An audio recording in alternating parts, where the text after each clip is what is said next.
E aí pessoal, tudo bem? Vamos falar de um assunto, falar sobre as punks, plantas alimentícias não convencionais, abordando um assunto de valor nutricional das hortaliças não convencionais. Antes de entrar no assunto principal, vamos falar um pouco sobre as punks. As punks, elas são muito discriminadas nos dias atuais. Elas são consideradas muitas das vezes plantas infestantes que atrapalham a sua lavoura, seja de soja, milho, causando uma competição na sua lavoura. Antigamente, as famílias tradicionais alimentavam-se muito dessas punks, dessas hortaliças no dia a dia. E ela é muito conhecida também como plantas alimentícias tradicionais, por famílias de antigamente alimentarem dessas hortaliças. As punks são hortaliças com distribuição limitada.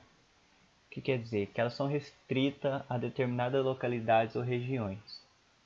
E além disso, elas são espécies que não estão organizadas enquanto cadeia produtiva, diferente de hortaliças convencionais, como batata, tomate, repolho, alface.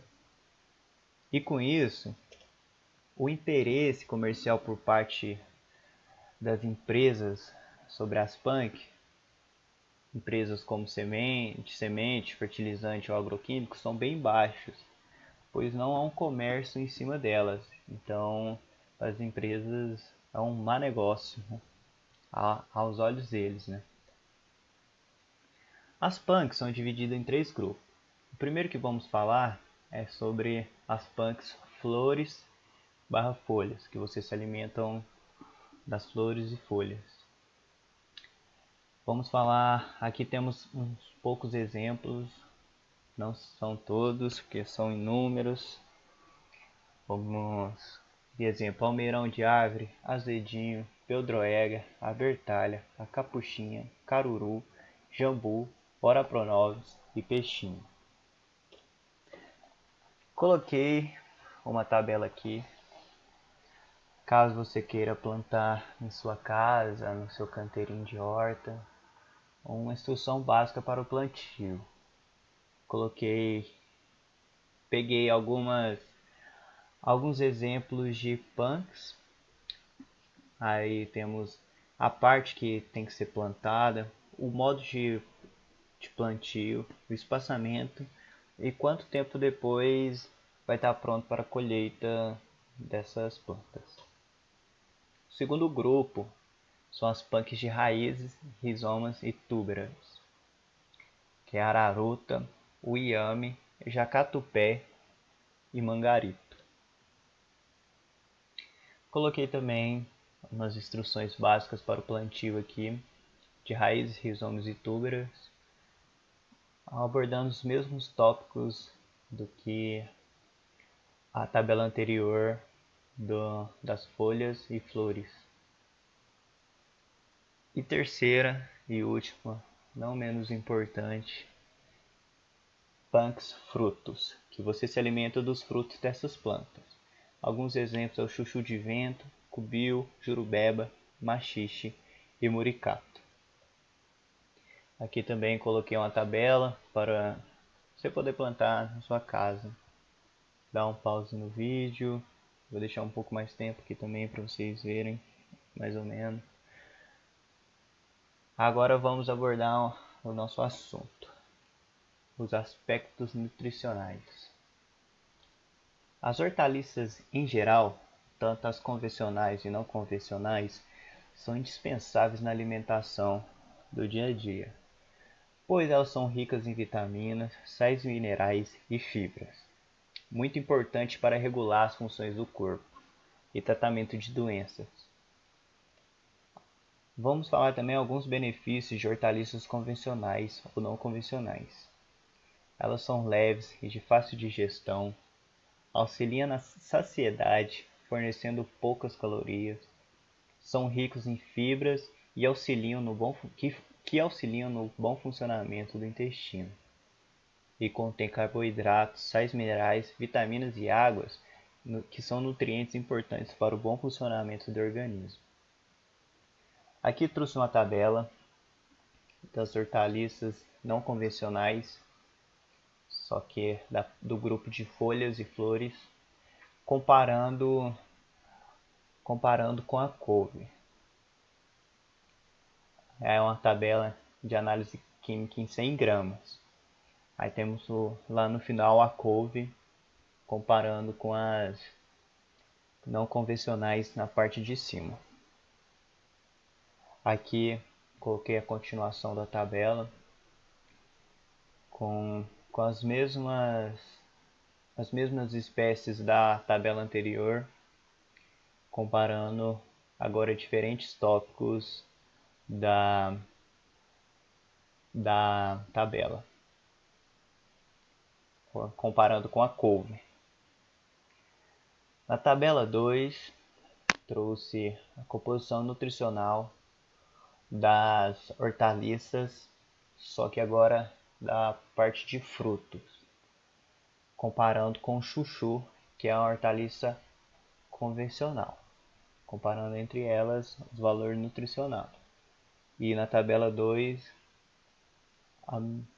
as mesmas plantas com a mesma análise química, comparando com o chuchu. Fósforo, ferro, vitamina A, vitamina B1, vitamina B2, niacina e vitamina C. E na tabela 3, trouxe o terceiro grupo, de raízes, rizomos e túbera, que comparam algumas hortaliças não convencionais com a batata, que é uma hortaliça convencional, trazendo a mesma análise química em 100 gramas, aos mesmos tópicos abordados, a mesma comparação. Vamos falar sobre as funções dos nutrientes que são encontrados nas hortaliças. Primeiramente, vamos falar da vitamina A. A vitamina A ela é encontrada nas hortaliças de cor verde, amarela e alaranjada. Ela protege a visão, a pele, promove o crescimento e o desenvolvimento do organismo e aumenta a resistência contra doenças. Temos também a vitamina B, que estimula o crescimento e a recuperação dos tecidos do corpo, regula o sistema nervoso e combate estresse. Participa na formação dos glóbulos vermelhos do sangue.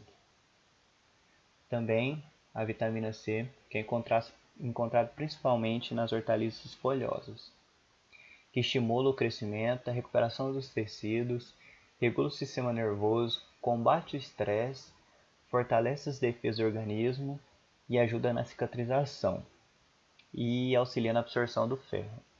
O cálcio, importante na formação e manutenção de ossos e dentes, na coagulação do sangue e na contração muscular. O fósforo, constituinte de todas as células, ajuda na formação dos ossos, dentes e músculos fortes. O ferro, encontrado principalmente nas hortaliças de cores verdes, de verde forte, contribui para a formação do sangue, prevenção e tratamento da anemia. Potássio, regula a pressão arterial, as funções renais e as contrações cardíacas. Carboidratos, fonte de energia necessária que dá o desempenho de todas as atividades do organismo. E fibras, que controlam a absorção do colesterol e açúcar, elimina toxinas do corpo, possui ação laxante, previne contra úlceras, constipação, hemorroidas, diverculites, obesidade, diabetes, doenças cardíacas e câncer do intestino grosso e do colo. As hortaliças não convencionais na alimentação. Onde você pode usar essas hortaliças na alimentação do dia a dia? As punks, elas podem ser usadas nas saladas, nas sopas, cremes e molhos, omeletes, pastas, patês, recheios e soufflés, produtos de panificação, chás e sucos, geleias e doces, acompanhamento de arroz, feijão e angu e preparações com carnes, frango e peixe. Vou falar de algumas punks onde você pode usar ela, em como preparar o melhor acompanhamento. Primeiramente vou falar do almeirão de árvore. Ela é usada como couve ou espinafre no preparo de pratos quentes ou ensaladas. Pode ser preparada com feijão, arroz, angu e com recheio de bolinhos e tortas. A beldroega é utilizada os talos e as folhas em saladas cruas, sucos, sopas e caldos, conferindo características de consistência cremosa. O jambu. O jambu, ele tem uma característica que adormece sua boca. No norte, ele é muito tradicional para pratos tradicionais como tacacá, o pato no tucupi e peixes regionais. Também existe a pinga do jambu. Então, você toma ela, a boca adormece e tudo. Ora Pronobis. É a combinação mais usada em pratos tradicionais em Minas Gerais. É com frango ou com angu. Pode ser usado em sopas, recheios, mexidos e omeletes. Pode-se usar as folhas secas e moídas no preparo da farinha múltipla. Complemento nutricional no combate à desnutrição. Peixinho. Suas folhas podem ser utilizadas no preparo de sucos, refogados, sopas, omeletes e recheios diversos. Quando preparadas, a milanesa toma sabor de peixe. E a araruta, que é uso tradicional na forma do polvilho extraído das raízes. O polvilho seco é peneirado e usado para fazer bolos, biscoitos e mingau. Também engrossa molhos, cremes e sopas. Trouxe aqui também, para finalizar, uma receita das folhas de peixinho empanado. Os ingredientes usados é um molho de folhas de peixinho, meia xícara de chá de farinha de trigo, meia xícara de chá de água gelada, uma colher de sopa de maizena, um quarto de colher de chá de fermento em pó, uma pitada de sal e óleo para fritar. O preparo: lave bem as folhas e deixe de molho por 30 minutos. Escorra a água, enxague novamente e enxague as folhas. Numa tigela, misture todos os outros ingredientes. Envolva as folhas na massa, frite em óleo quente até ficarem crocantes. Polvilhe com sal e sirva como aperitivo ou elemento decorativo. Aqui a foto da receita pronta. E é isso, a bibliografia que eu usei para a elaboração do trabalho. E muito obrigado. Qualquer dúvida sobre o assunto pode deixar nos comentários. Siga a gente no nosso Instagram, @agrodosertão. Lá você pode me mandar direct sobre a dúvida do trabalho, sobre dúvida de alguma publicação minha no Instagram. Pode me dar dicas do que publicar e tudo mais. E não se esqueça de preencher o formulário que vai estar na descrição para a emissão de certificados. Muito obrigado.